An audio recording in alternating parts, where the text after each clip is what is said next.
Most guys think they're training their back, but in reality, they're only building thickness instead of width, because most routines are overloaded with rows, shrugs, and generic pulling movements that smash the traps and rhomboids while barely teaching the lats how to actually do their primary job, which is creating that wide, flared silhouette that defines a true V-taper.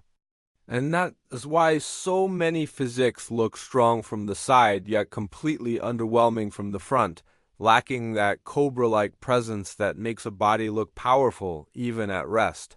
Calisthenics guys often spam pull-ups without intention, gym guys pile plates onto rows, and both camps end up with dense, blocky backs that never spread. Because the uncomfortable truth is that your V-taper comes primarily from one muscle, the latissimus dorsi, your wings, and if you don't deliberately prioritize and bias your training toward that muscle, it will always play second fiddle to your traps. So today, the entire goal is to flip that hierarchy and give you a complete lot first blueprint built around two different paths: calisthenics only and dumbbells only. So no matter what equipment you have access to, the outcome is identical: real width, aggressive flare, and a back that looks dominant from every angle. And before you even touch a bar or a dumbbell, you need to understand the structure, because this isn't a random list of exercises. It's a system broken into 3 critical slots that match the actual functions of the lats, starting with slot 1, the vertical lat spreader, which is the single most important slot for building width, because vertical pulling with proper mechanics is what physically pulls your upper body wider over time. And on the calisthenics path, the undisputed king here is the wide grip pull-up.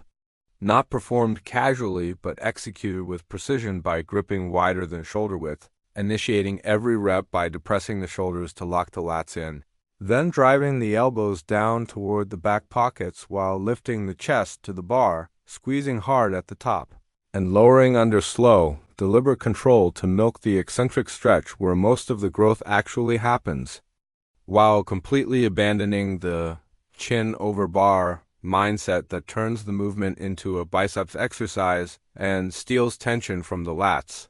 On the dumbbell path, slot 1 belongs to the single-arm dumbbell row, not as a brute force lift, but as a surgical lat builder. Setting one hand on a bench, keeping the back flat and core braced, letting the weight hang to achieve a deep stretch. Then pulling in a subtle J-shaped path toward the hip instead of straight up. Imagining the elbow as a hook and resisting any rotation of the torso, so the lat is forced to contract cleanly through a long range of motion, which is exactly why this movement is unmatched for unilateral lat development. Slot 2 is the lat stretcher. And this is where flare and fullness are unlocked by training the lats in their most lengthened position under load, which is why on the calisthenics side the close grip pull-up becomes essential.